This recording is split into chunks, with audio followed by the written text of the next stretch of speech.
Fala pessoal, tudo bem? Bem-vindos ao iTask Talks, agora nesse episódio online. O iTask Talks é onde a gente conversa com pessoas sobre inovação, empreendedorismo e tecnologia. Hoje eu quero falar com Maria Luísa, eu já vou chamar para ela se apresentar, só deixa eu passar um recado rápido. O iTask Talks, ele é um projeto liderado pelo ITESC, que é o Instituto de Tecnologia do Grande ABC, e tem o apoio da Universidade Hebraica de Jerusalém e da Miosotis Consultoria nos episódios online. Maria Luísa, seja bem-vinda. Muito obrigado por ter reservado um tempo para a gente conversar. Eu estou bem feliz da gente fazer esse bate-papo. Obrigada, Fernando. É um prazer aqui estar com você. Tem interesse em tecnologia, tem interesse em inovação, falando de educação, então tem muito a ver com o que a gente faz sempre, né? É um prazer estar aqui. Legal.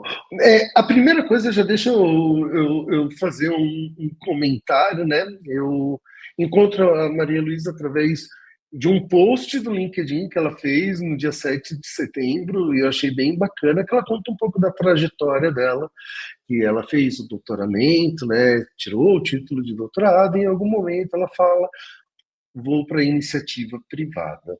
Né? Eu estava conversando um pouco antes da gente começar a gravar. O mundo acadêmico e iniciativa privada são mundos, às vezes, um pouco diferentes, né? Eu estou muito interessado em saber como foi essa virada, mas antes, conta um pouquinho como você chegou no doutoramento, qual foi a sua trajetória acadêmica, conta um pouco para a gente como foi esse início de jornada da Maria Luísa. Tá certo. Bem, eu comecei na faculdade, né? Fiz vestibular com o objetivo de entrar para engenharia. Na minha ocasião, na época que eu entrei, você entrava no básico da engenharia, eu entrei para a Universidade Federal do Rio de Janeiro Ah, e eu queria fazer engenharia mecânica. Então, mas eu entrei para o básico porque era assim que se entrava.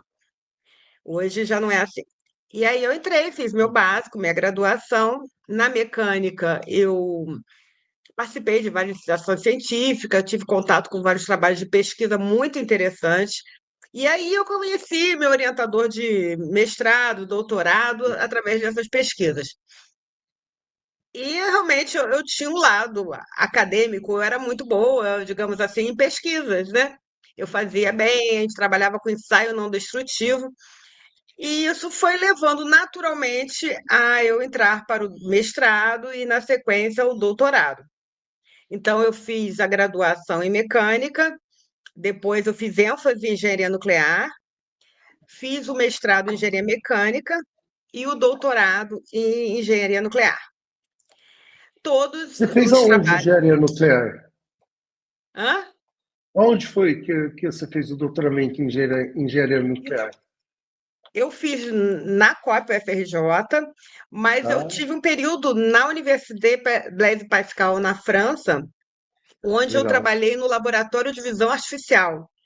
Porque, como eu estava falando, assim, tanto na graduação, mestrado e doutorado, eu fiz vários trabalhos em ensaio não destrutivo, em análise de sinal, análise de imagem, são meios que a gente usa na engenharia para fazer exames, como a gente faz no corpo, a gente faz exames em peças também, para encontrar defeitos, etc. Então, isso tudo usa muita tecnologia, né? Você pode imaginar um, um eletrocardiograma, ou uma ultrassonografia, uma tomografia, usa muita tecnologia.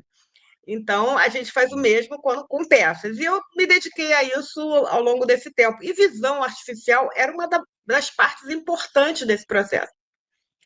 Isso foi lá nos anos 90, então tem bastante tempo.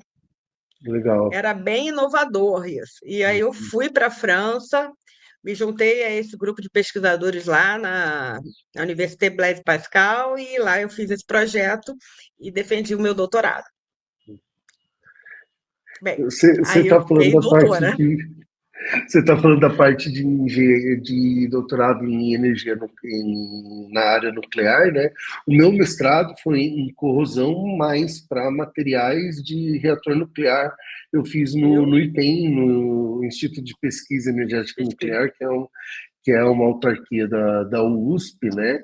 E Aham. olha que interessante, você Muito a fez ver. nisso e eu conversei com o Ricardo Magnani há pouco tempo, ele também fez numa área similar, né? É, eu brinco que doido se atrai de alguma maneira, né? É muito Né? legal isso. E aí, legal, Sim, você fez o doutoramento, você tirou o título de doutora aqui no sim, Brasil, certo? sim, certo. E nesse momento foi quando você vira para a iniciativa privada, como que foi? É, eu, nesse período, ainda antes do meu terminar, né, meu doutorado, eu já estava publicando em algumas revistas internacionais, alguns artigos, e eu notei que o trabalho que eu fazia gerava uma repercussão internacional. Tá. E era bem bacana, sem dúvida alguma, eu ficava bastante orgulhosa. A gente recebia cartas em papel na ocasião. E essas cartas vinham de várias partes do mundo, vinha da Alemanha, vinha da França, vinha dos Estados Unidos, recebi carta da NASA, recebi carta da Argentina, de Cuba, e eu não recebi nenhuma carta do Brasil. E sabe, o Fernando, isso é que eu escrevi lá naquele texto, né? Eu fiquei muito preocupada com isso, porque eu pensei, meu Deus, será que a gente está aqui fazendo essa pesquisa com recursos brasileiros do CNPq? E isso não Tá. vai gerar nenhum resultado prático, não vai gerar desenvolvimento econômico para o Brasil?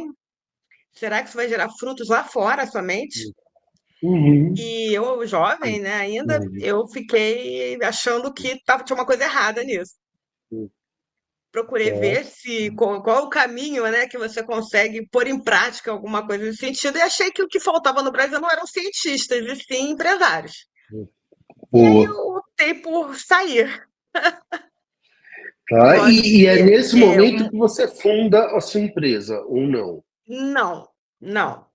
Então, não dava porque eu realmente não tinha base nem familiar, nem de proximidade com ninguém que tivesse empresas. Não se falava em startup naquela ocasião, então eu não Ah, sabia nem como começar, né? tá, Então eu entrei numa empresa que foi bastante interessante, foi uma experiência muito grande. Eu fiquei por 2 anos nessa empresa.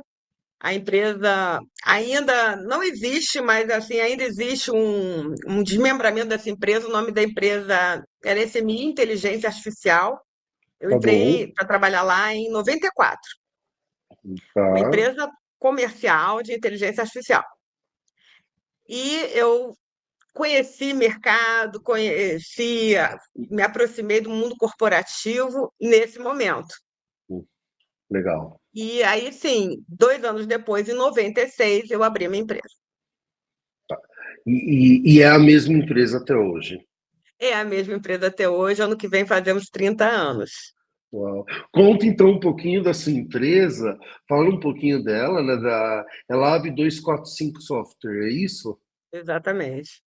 Conta um pouco da sua empresa, o que que ela faz, e depois eu quero saber também, é, daquela época para cá, em 30 anos, os desafios para empreender tanto tempo aqui no Brasil, principalmente em inovação, né? É verdade. Bem, primeiro que, como eu não tinha muito conhecimento, as pessoas falavam, empresa no Brasil dura até 5 anos. Com 5 anos ela vai e fecha. Uhum. Então, não nego que eu fiquei muito em pânico a respeito disso. Eu estava sozinha. Depois eu recebi 2 sócios, assim, que eram da minha equipe, que eu chamei para serem sócios, mas ainda eu majoritária. Bem, a Lab 245 começou trabalhando com gestão da informação. Então, Tá a gente bom. trabalhava com gestão de documentos, digitalizar documentos, colocar nos sistemas, e automação de processos, que é você implementar algum tipo de processo automático de aprovação, de validação, de informação, tem vários tipos de processo. E foi bem interessante, porque é um tipo de atividade, né, que é transversal. Isto é, eu não estou em nenhum nicho específico, eu não trabalho especificamente óleo e gás, ainda que eu tenha muitos clientes de óleo e gás, nem no mercado financeiro, ainda que eu tenha muitos clientes no mercado financeiro, ou na construção, que eu tenho muitos clientes, e tenho clientes também na área de educação, prefeitura. Então, é, ele atinge a todo mundo tem documentos, todo mundo tem processos para serem tratados. E como é que a gente foi inovando nisso? Quer dizer, no início a gente já inovou muito porque fomos as primeiras empresas, a primeira empresa que criou mesmo uma automação de processos totalmente web, que isso era uma Legal. coisa que naquela ocasião não existia. E isso permitiu que a gente explorasse mais informação. Então, a gente trouxe para dentro desse conjunto que se chama inovação, que antigamente era só um documento digitalizado, depois passou a ser um PDF, toda sorte de documentos. E com essa informação toda, e aí eu vou cortar caminho aqui, a gente chega ao ponto que a gente estava muito apto a fazer inteligência artificial. Uau. Porque o que é inteligência artificial, senão uma coleção de informações, dados e conhecimento que as pessoas teriam, né? E que agora você tem um grande banco de dados onde você pode concluir, se informar e ver. Então, Uhum. a gente foi por um caminho lá há 30 anos atrás, e sempre explorando ao máximo a capacidade de responder perguntas, porque isso é a essência do que os nossos clientes sempre fizeram. Eles tinham um conjunto de informações, de documentos, né? E eles queriam que a gente respondesse perguntas a respeito daquilo. E a gente foi aprimorando isso até o ponto que, em 2018, a gente lançou nossa plataforma de inteligência artificial, Isso em que é a Magali Conversa 2018. 18. Uau. Uau. Né? E assim, a gente sempre estava muito disposto a inovar é o que nos move, sabe? Até digo que quando eu dou essas palestras, eu fico um tanto constrangida quando eu tenho que falar das aplicações reais, não sei o quê, porque eu gosto de falar na viagem, eu gosto de falar do sonho, eu gosto de falar de coisas lá na frente, mas às vezes a gente tem que voltar para ver como tem ainda coisa a ser feita. Né? Uhum. Então, são muitas coisas que o mundo, né, de modo geral, ainda precisa usufruir. Muita gente fala, a gente já usa inteligência artificial em um monte de lugar, mas você vai ver, ele usa um chatbot que conduz o conhecimento a um caminho tão afunilado que ele Uhum. perde a oportunidade de receber as informações que ele precisaria para saber mais a respeito dos processos dele.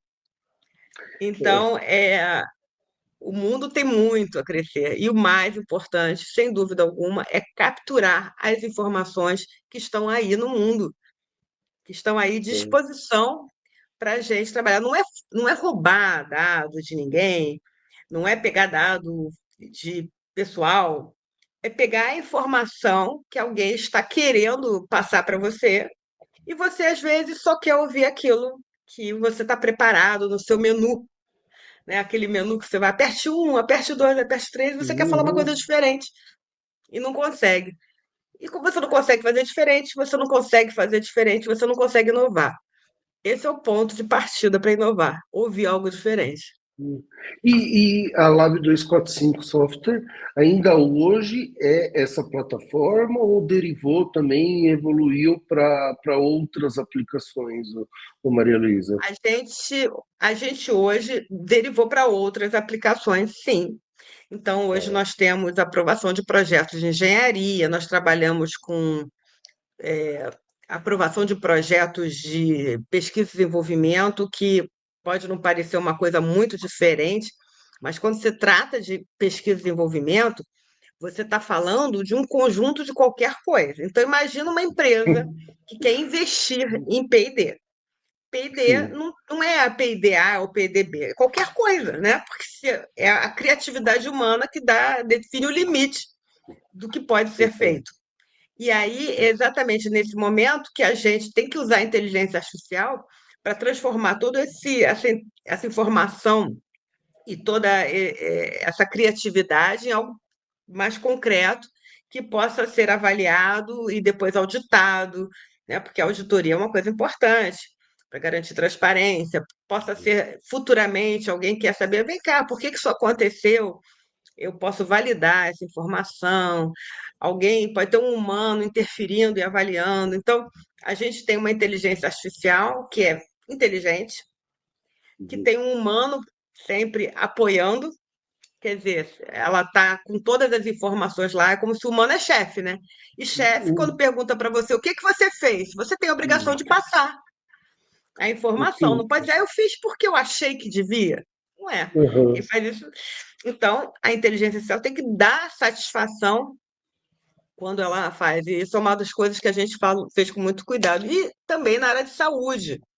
Então, a gente também plantou a Magali Robô na área de saúde, na área de análise de exames médicos, isso tudo do ponto de vista particular. Você tem uma carteira de saúde com todos os seus exames históricos, e a Ah, partir tá. daí ele entende sua evolução, etc. Não importa qual empresa você contratou esses exames, eles vão estar lá. E E isso o seu particular, limite. não análise de imagem, né? A Para tipo análise hospital, essas coisas, não. A análise de imagem foi o trabalho que eu fiz lá no meu mestrado. Sim. O meu mestrado foi em tomografia. Ah, legal. E a gente tem uma competência para isso, mas a gente, nesse projeto, é exclusivamente análise do laudo. Legal, Do laudo, legal. não o laudo somente, mas os resultados numéricos também, mas o objetivo é entender o todo do paciente, daquela pessoa, e não apenas um indicador específico, e sim o todo Muito bom. e a evolução temporal disso. E a partir daí a gente fez assim aplicações de diversos momentos, com diversas funcionalidades, mas sempre muito focado no conhecimento, no conteúdo. E E é muito pano para manga. diz um negócio para mim, em 30 anos de empresa, né? é, Quais são os principais desafios como empresária que você fala, meu, isso foi realmente uma grande virada de chave? Sem dúvida. Bem, para mim, que era uma legítima pesquisadora, né? Uma pessoa, diríamos, nerd, matemática. Eu dava aula de métodos matemáticos, é a coisa mais difícil que existe, um horror. Uhum. É, foi impactante. Eu acho que eu me divirto um pouco por esses desafios de me relacionar com pessoas, porque tem equipe, e são pessoas, cada uma com uma realidade, que tem que ser compreendido, que tem que entender qual é a melhor forma de ter essa contribuição, né, o profissional, com todas as suas questões legais, mas também com as suas questões interpessoais, com suas capacidades e talentos próprios, também com relacionamento com o cliente, porque como a gente faz a nossa plataforma, Fernando, é uma plataforma low code. Low Tá code é bom? um termo recente, relativamente recente, mas que a gente já praticava antes. O que que significa? Que você tem uma série de funcionalidades. Então, hoje, deixa eu desligar aqui um negócio que Sem não sei por problema. que que ligou. É, então, na plataforma low code, nós temos, por exemplo, 40 mil módulos que a gente aciona para fazer uma funcionalidade. É um número relativo, é bem grande, mas você consegue fazer uma quantidade de aplicações assim absurda com esses recursos. A vantagem do low code é que você tem por baixo dele, na estrutura, várias funcionalidades que foram auditadas. Então, são Boa. funcionalidades que foram auditadas por em outras empresas, por terceiros, por clientes. É muito validado. E quando eu faço uma nova aplicação, por exemplo, para você, você vai usar os mesmos módulos que foram usados por outras empresas. Então, isso Tá. dá uma confiabilidade, performance, segurança e capacidade de criar novas aplicações rapidamente. Então, isso é um ponto que a gente fica muito satisfeito. O cliente começa a ter ideias, né? Quem usa low code, quem é cliente de low code, é o cara que tem ideia. Ele Que pensa, é nossa, eu criativo estou ao pensando num extremo. negócio que ninguém pensou. Uhum. E funciona. E funciona com Não, segurança, porque é muito fácil você ter uma ideia e fazer uma gambiarra. Mas ter uma ideia e fazer um negócio sólido, robusto, é mais complicado. tá. Então a gente consegue fazer isso e depois gera uma documentação. Então é um troço bem bacana. Então, isso dá bastante recursos para a gente escalar e criar aplicações assim de toda a natureza. Então, a gente criou, por exemplo, uma primeira solução que foi o GeoCRM, que a gente conseguia botar um mapa, consegue, né? Botar um mapa de qualquer natureza, pode ser uma planta, pode ser um mapa, pode ser um desenho qualquer, e botar dados em cima, trazendo os documentos que ficam subindo assim. Isso de forma muito simples, e volto a falar, auditada, com segurança, tudo isso. E é esse o trabalho que a gente tem feito na nossa equipe. Então, a primeira ideia, a primeira, digamos, dificuldade, desafio foi conviver com as pessoas, né, para uma pessoa que era muito nerd.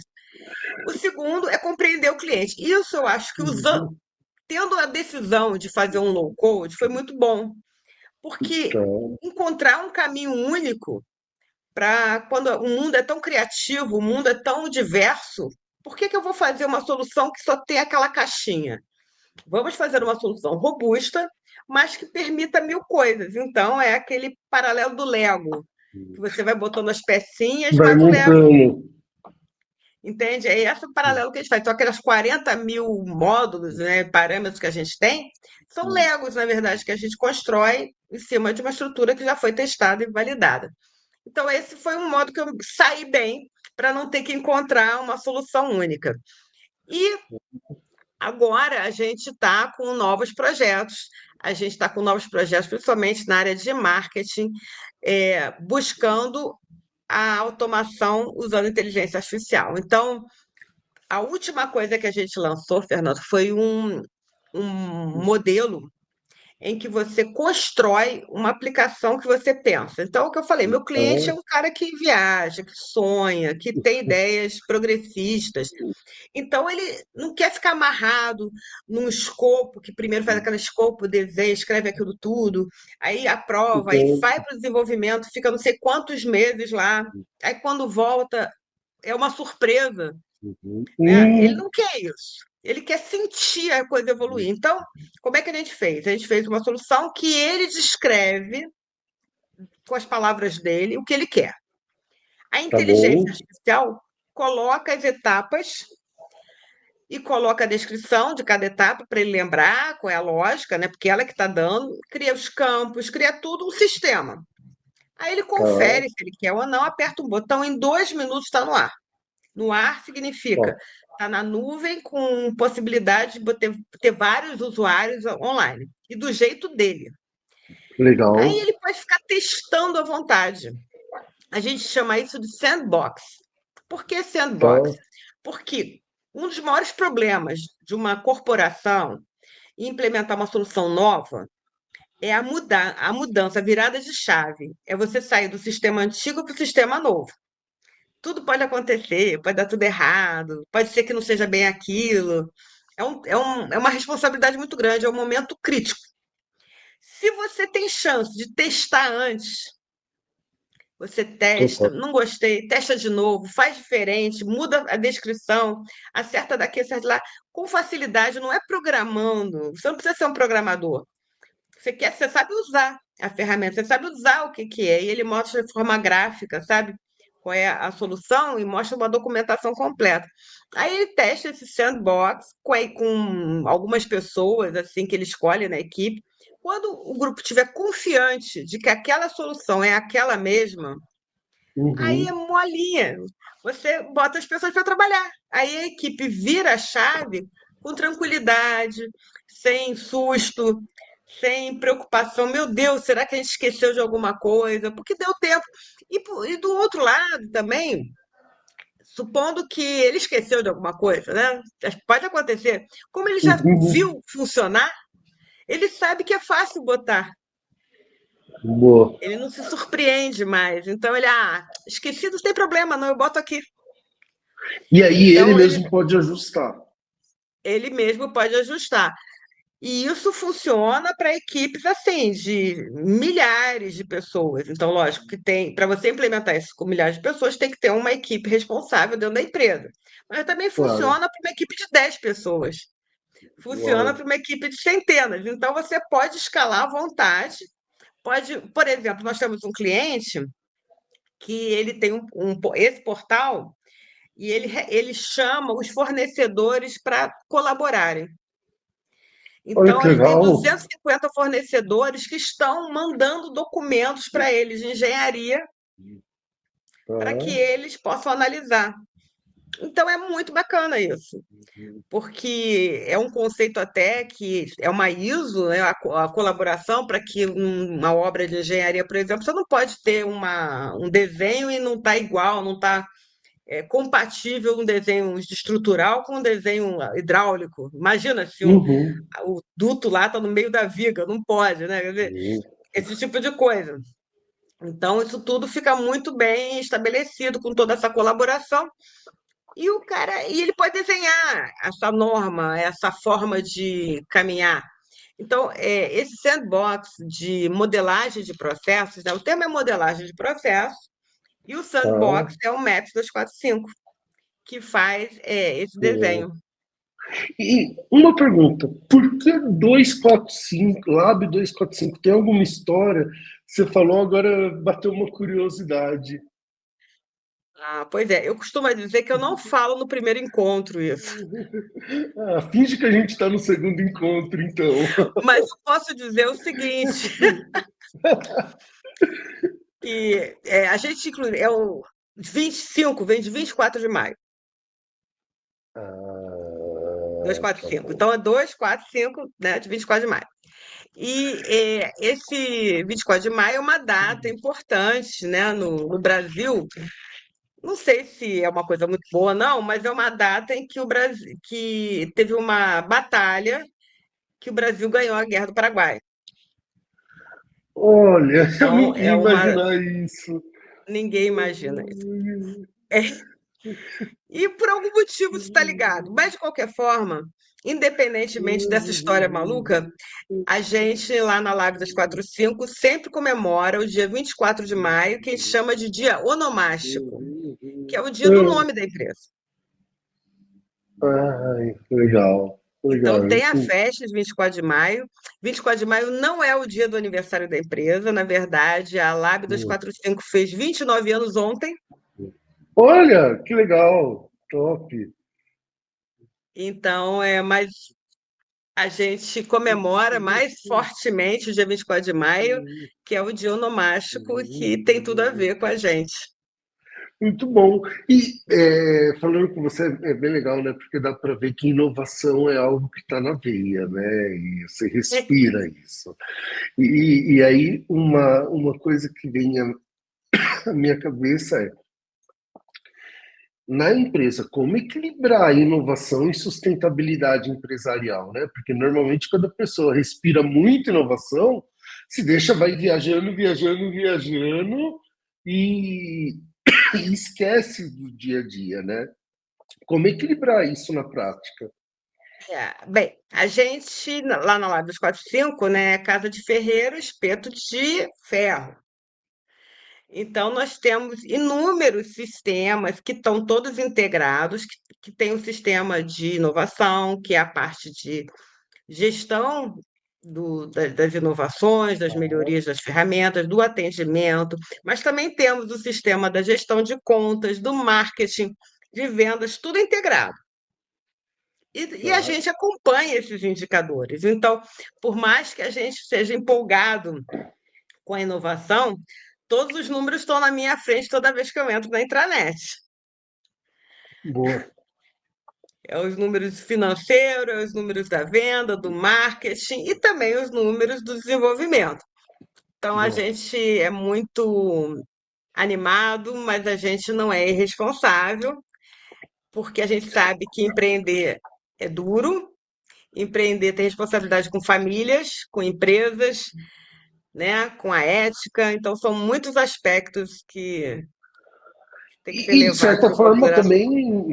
também não teria 29 anos se fosse irresponsável, né? No Brasil, boa parte das empresas fecham em até 5 anos, né? Isso é dado do Sebrae.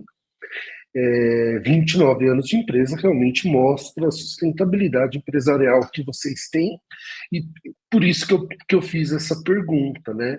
E outra coisa que me gerou bastante interesse ouvindo falar desse sistema que o próprio cliente constrói, enfim, tem um papel aí de cocriação, quase uma inovação é, colaborativa, aberta, enfim. Como você garante governança disso, Maria Luísa? Porque imagino que isso deve ser um tema crítico para esse modelo de negócio, né? Sim, quando você cria isso tudo, nós temos duas formas. Do ponto de vista do cliente, ele tem todo um dashboard completo de tudo que está acontecendo. Tá Então, no bom? login dele, ele vê, ele tem controle dos acessos das pessoas que ele atribuiu para cada etapa desse processo, todos os processos que foram criados, todos os documentos, dados, etc. Então, isso já faz parte desse conjunto. E a gente, da mesma forma, no momento que ele cria isso, a gente tem também toda essa informação do que ele criou. Lógico, a gente não tem acesso aos dados dele, mas a gente tem acesso a quantos Tá. fluxos ele criou, e a partir daí a nossa governança é o modelo comercial, né, que a gente usa para fazer essa cobrança, que atualmente a gente explora o nosso serviço querendo que o usuário use o máximo possível. Então a gente tenta oferecer uma solução que não tenha muitos itens. Se você usa mais aqui, paga mais, isso eu acho muito confuso, né? Você ter vários itens, o cliente não entende, é complexo, ele está achando que está comprando um negócio, está comprando outro. Então, a gente tem um modelo em que o usuário não tem limites para geração de processos, geração de documentos, inclusão de nada. A gente não coloca limites, a gente cobra por licença de uso do usuário do sistema, Tá. e ele pode usar à vontade, porque quem trabalha com conhecimento, com conteúdo, ele quer mais é Hum, usar. Se você tira essa eu- possibilidade dele, ele vai ter um sistema paralelo. Ele vai começar a com usar Google certeza, Drive para fazer isso e vira uma bagunça. com E aquele certeza. conhecimento que ele queria gerar, né? Porque, veja bem, qual é a ambição das empresas que fazem isso? Elas começam com uma informaçãozinha ou outra. E daqui a pouco ela encontra uma quantidade de dados a respeito da história da empresa, do futuro. Ela tem insights do que o negócio dela faz, coisas assim do outro mundo. Algumas empresas grandes tiveram. Tem um caso de uma grande empresa que aposta muito em marketing, né? E ela tinha vários parceiros, ela analisava várias mídias. Foi uma época Uhum, atrás em que os influenciadores não estavam ainda tão em voga. E tá, provavelmente essa empresa teve esse insight por causa da gente, porque ela apostava muito nas grandes mídias. tá. Quando ela viu, por quê? Porque as grandes mídias tinham números muito altos. E Uhum, ela via, através do nosso sistema, que esses números eram muito altos. Só que ela sempre desprezava, antes dela ter o nosso sistema, ela desprezava aquela outra, aqueles influenciadores, aqueles outros pequenos, porque os números eram uau, pequenos. tá. Só que ela não se dava conta que, somados, esses pequenos eram muito maiores do que aqueles grandes, mas muito Sensacional. maior. E a nossa ferramenta deu esse insight para eles. Isso tem mais de 10 anos, que, não, como eu falei, não era ainda conhecido, sabido essa história de. Não se falava em influenciador nem nada disso, e eles tiveram esse insight e eles claramente mudaram a estratégia deles para trabalhar esses pequenos que somados eram muito maiores. Um outro caso de um outro cliente que estava ligado a plano de saúde e era reembolso. E o nosso indicador apontou que havia um profissional de saúde, um médico, na verdade, que era responsável por uma quantidade, quer dizer, havia uma anomalia estatística em torno Tá. desse profissional com óbito. Caraca. E, assim, o sistema acusou. Eles não estavam procurando isso, só para deixar claro. O cliente não estava procurando essa ocorrência, mas por Tá. conta dessa quantidade grande de dados que estavam sendo trocadas ali, aquela informação apareceu. E Uau. aí ele foi exposto àquela informação, e assim, a gente o sistema acusou e mostrou para eles. Eu, sinceramente, não sei o que aconteceu, qual foi o desenrolar. Eu suponho que Aham. seja uma fraude. Caraca, meu. Quer dizer, algum Eu, tipo de fraude que passava por pessoas que já tinham falecido e que tá, eles simulavam como se ele tivesse sido atendido antes da pessoa morrer. entendi. Essa é a minha, mas eu não sei. Mas o importante é mostrar que quando você tem muito dado, informações que você sequer está procurando, elas vêm à Aparece. tona, né? Porque às vezes a gente está sempre procurando as mesmas coisas, os mesmos indicadores. E aí você não enxerga algo diferente que está acontecendo que pode atrapalhar seu negócio. Né? É, quando você fala de inovação, e você mesmo comentou, né, que você gosta do sonho, de pensar lá na frente e tal, e eu queria falar um pouquinho com você disso. Quando você olha para frente, sei lá, 5, 10, 15 anos, quais são as principais tendências que você imagina, que você enxerga em termos de tecnologia que deve moldar os próximos passos do mercado, Maria Luísa? Então, hoje a gente está vivendo um momento das LLMs, né, que são as Large Language Models, que são essas grandes unidades de processamento assim, né, globais, que usam inteligência que vem da internet, das informações que estão disponíveis na internet. O que que eu acredito que seja o futuro?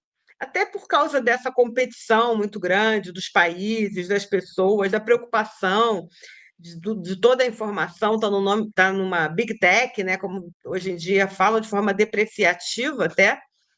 Eu imagino que o futuro vão ser os SLMs, que são os Tá, Small Language Models.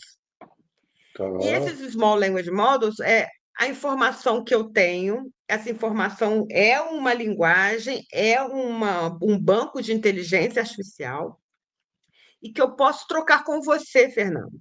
E no momento que eu troco isso com você, eu vou dar para você a informação que eu acho que você merece ter. Por quê? Ou porque você me remunerou, ou porque você é um parceiro e é uma pessoa de minha confiança. Então, eu vou estabelecer uma série de parâmetros e protocolos de troca de informação em pequenos núcleos. Qual é a uau, vantagem de ser um pequeno núcleo? O pequeno núcleo ele vai gastar muito menos energia, sim, é bem mais né? específico. Hoje todo mundo fala, nossa, mas para ter um LLM você tem que gastar uma energia absurda. Se mais gente estiver usando, o mundo vai acabar, porque não vai ter tanta Hum, energia. Mas se você tiver pequenos núcleos e fizer muito bem essa troca, para mim esse é um futuro. É o futuro das pessoas terem pequenos núcleos de conhecimento especialista e ela vai estabelecer essa troca de forma, eh, com, de forma livre, mas com as suas regras. Então, o que eu quiser trocar com você vai ter regras. Ah, você é meu parceiro e você pode ter dados pessoais do meu funcionário, porque você presta serviço para mim nessa parte. Então, eu vou passar informações pessoais até, porque você precisa dessa informação. Então, a partir daí, você vai perguntar e vai tratar, e cada parceiro vai ter uma forma de receber. Hoje a gente já tem isso. Na Lab 245, o nosso modelo já é assim: você entra para falar com a nossa inteligência artificial e ela sabe se você é um parceiro, se você é um funcionário da área técnica, se você é um funcionário da área uau, administrativa, e ele responde para você o que você pode ouvir, show. entende? Ou ler, né, no caso. Então, isso e é transparente. Ela vai trazer para você aquilo que você tem condições de fazer. E eu acho que isso é um futuro. E uma outra coisa que também eu acho que vai ser o futuro, aí é uma coisa mais técnica, mas é o fim do protocolo, né? O protocolo é uma forma de você se comunicar com a outra utilizando um acordo, né? Vamos Tá fazer um bom? acordo de comunicação. Com a inteligência artificial, eu imagino que os protocolos vão ser mais desnecessários. A inteligência artificial vai compreender naturalmente como você se comunica e ela vai Tá. fazer a tradução dessa comunicação livremente entre as partes. Uau, legal. Isso pode ser uma coisa muito técnica, mas para mim é um futuro mais libertador da internet, onde você Caraca. pode, pode ser o que você quiser ser, com as suas características, com sua estrutura de dados, com o seu sistema operacional, e você vai falar com o outro, com o celular, com outro dispositivo qualquer, e eles vão estabelecer a comunicação, um conversando, um entendendo como é que o outro funciona. E aí Tá. eles vão se comunicar, assim como eu não, ainda já existe isso, né? Eu posso falar num idioma e você ouvir em outro, e o público que tiver. Já existe, não está tão aprimorado assim, mas em breve eu vou poder falar que alguém em outro país vai ouvir inglês, em francês ou em outro idioma qualquer, em mandarim. Então, eu acho que o futuro é isso. E olha, por que que eu penso dessa forma? Porque eu sou a pessoa dos dados, eu sou a pessoa da informação. E se você observar, Sim, Fernando, o mundo é o é mundo dos informação. dados, é o mundo da informação. Exatamente. Informação é o novo petróleo, não é tão nova essa frase, mas é verdade, né? Informação é o novo petróleo e quem sabe trabalhar a informação são os novos sheiks aí que detém essa matéria-prima tão valiosa. Agora, deixa eu te fazer uma pergunta. Imagina que você estivesse abrindo hoje a 245, a Lab 245, tá? É, São duas perguntas. Se você estivesse abrindo hoje, o que você faria diferente? É a primeira pergunta. E se você estivesse iniciando hoje, como você se prepararia para correr nessa velocidade de transformação tão grande que a gente vive atualmente? É, a velocidade até nos impede um pouco de se preparar, porque como a gente está Exato. sempre fazendo algo diferente, eu acho que a gente tem que estar preparado para fazer diferente. Eu vou te dizer como eu prepararia. Duas coisas. É, Tá? eu me prepararia estudando psicologia, Boa, boa. porque eu, como engenheira mecânica, né, não era uma coisa que eu tivesse conhecimento ou habilidade prévia. E eu acho Tá? fascinante, eu acho que é fascinante não só no trato com as pessoas, mas eu acho principalmente quando você trabalha com inteligência artificial, você tem que entender como é a inteligência natural, você tem que entender também como é que é o Boa. pensamento humano. Faz todo Então, sentido. eu me prepararia sim, com psicologia. Inclusive, eu fiz um curso ano passado, um curso de psicologia social na Universidade de Queensland, na Austrália, Tá? online. Eu achei sensacional, fiquei maravilhada.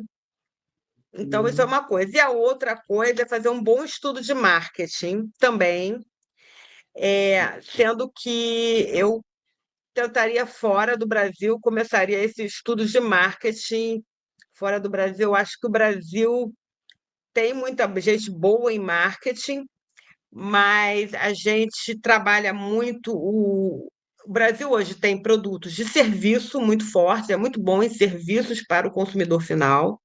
O Brasil é muito Tá? bom em commodities, então ele produz alimentos, ele produz petróleo, produz ferro, né?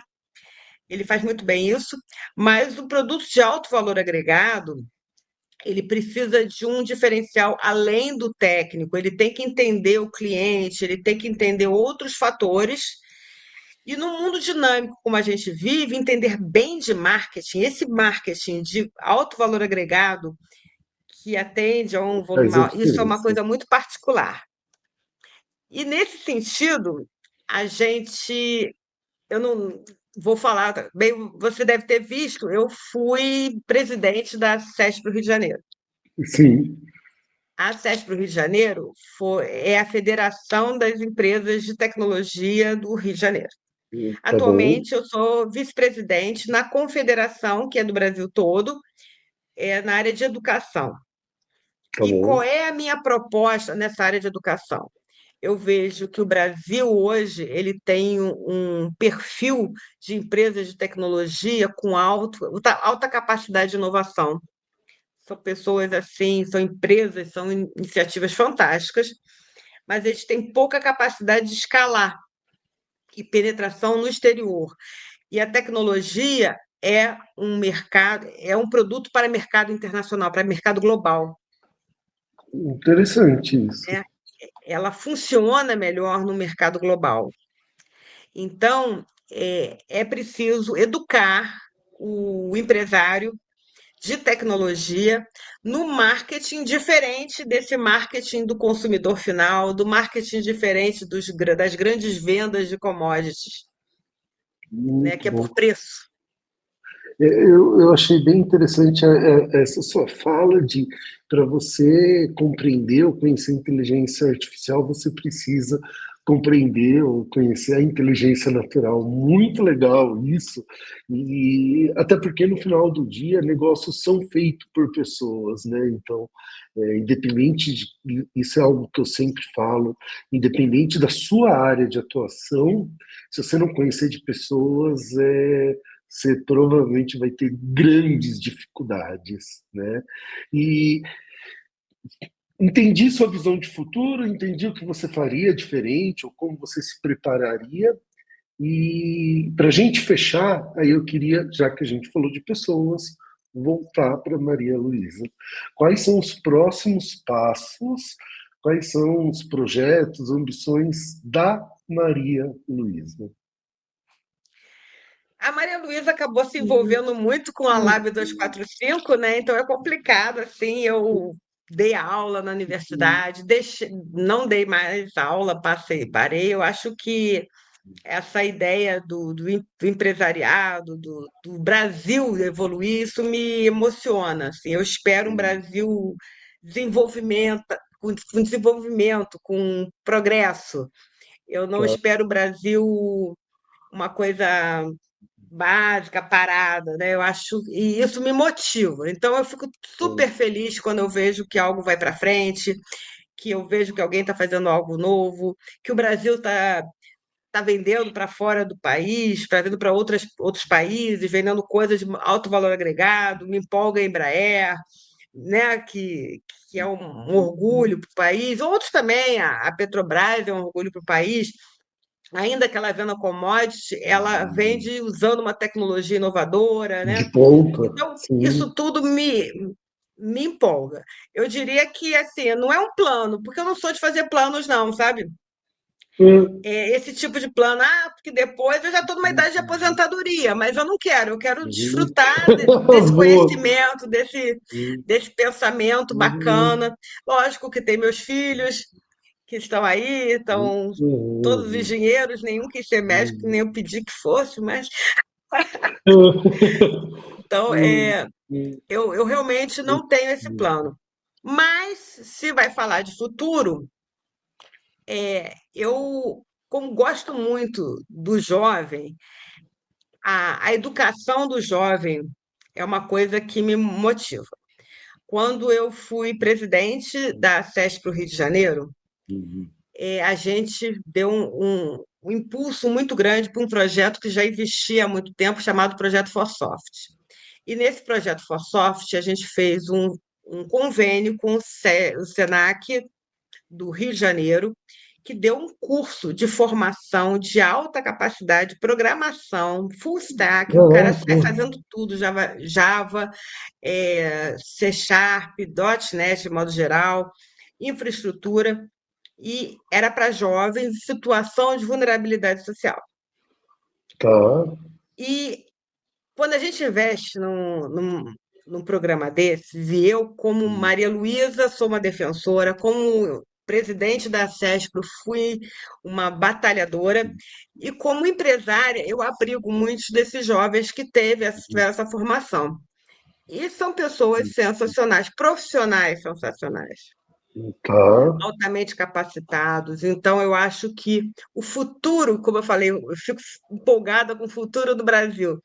O futuro do Brasil é resgatar todos esses jovens que hoje não veem essa oportunidade, explicar para eles que a gente não tem que ficar atrelado a um conceito pronto, que a gente não precisa acreditar que alguém já fez, então eu não consigo fazer.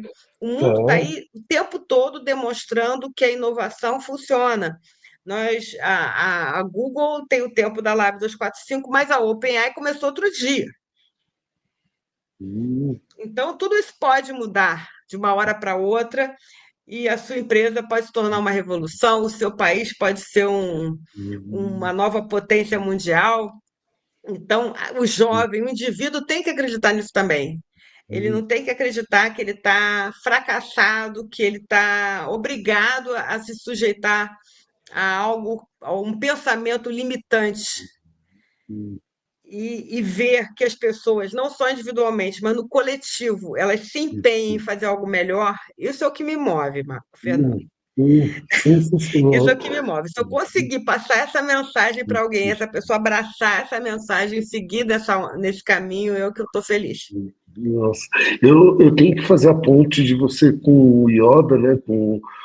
O Yoda, ele cuida do eixo Fábrica Tech, e é um projeto muito similar. Putz, você falando, eu já imaginei o Yoda e você conversando sobre esse tema, ia ser sensacional, e isso é algo que eu acredito também, né? Eu acredito muito, sabe? Que conhecimento transforma, né? A verdadeira forma da gente fazer, na minha opinião, uma revolução social é dando conhecimento, porque o conhecimento gera oportunidade, né? Então, eu fico muito feliz quando eu ouço isso de uma empresária, porque isso é uma das formas da gente poder realmente virar a chave e mudar o jogo, né? O iTasks tem como slogan, né, que nós transformamos o mundo através de inovação, tecnologia e empreendedorismo, né?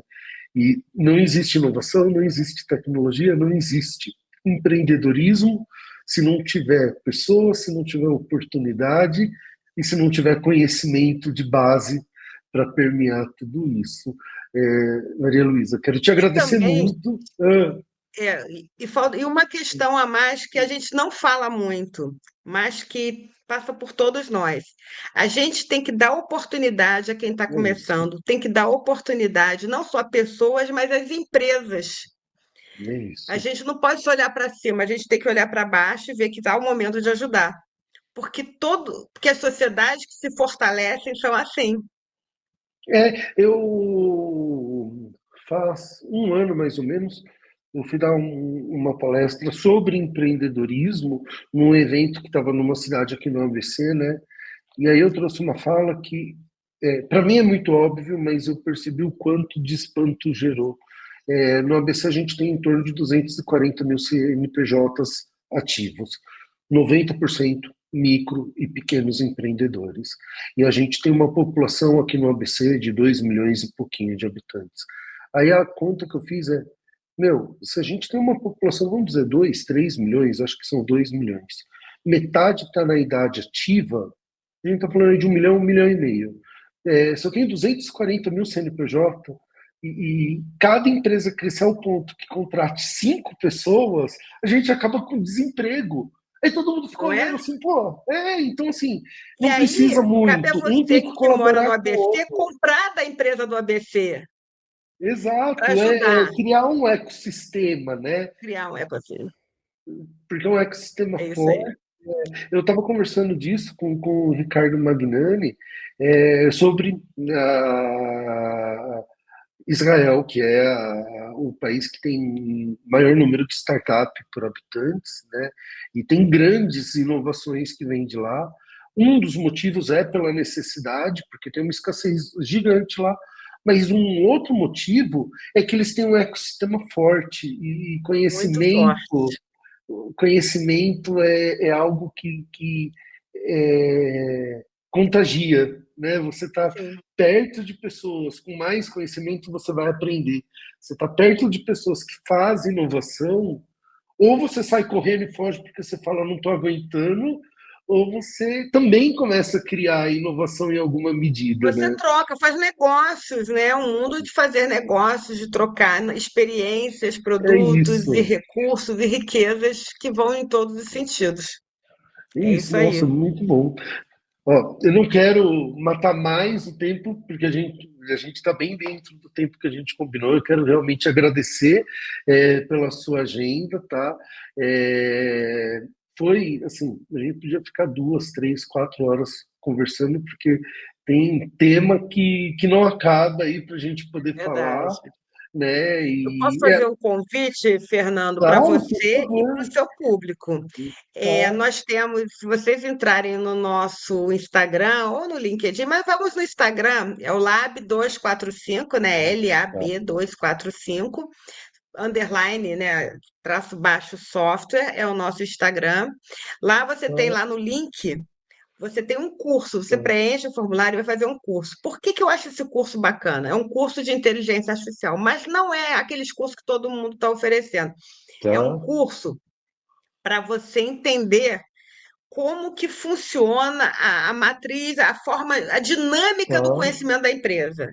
É para raciocinar aquilo que a gente está falando. O que que uma empresa ó, precisa, como é que a corporação precisa, como é que ela vai ser ética usando a inteligência artificial, como é que ela vai poder gerar riquezas com isso.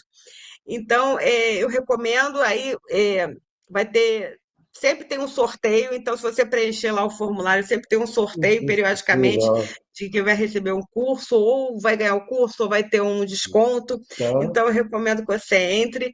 Eu volto a falar Lab245 underline software no Instagram. Nos tá. sigam, entrem lá no link e preencham o formulário que vocês vão estar concorrendo a esse curso de inteligência artificial para pensar. Boa. Bem, se você autorizar, eu posso deixar na descrição do vídeo. Aí você me manda o Pode link sim, certinho, eu coloco aqui, porque realmente tá? é algo bem interessante. E, nossa, obrigado. Foi excelente a nossa conversa. Gostei muito, de Que agradeço. verdade. E espero que a gente tenha outras quando vier para São Paulo. Manda um oi, tá? De novo, muito obrigado. E para quem está aqui acompanhando a gente, esse episódio está subindo no dia 25. Então, semana passada teve o ITESX Connection 2025, foi a quarta edição, é o maior evento de tecnologia, inovação e empreendedorismo aqui da região do Grande ABC.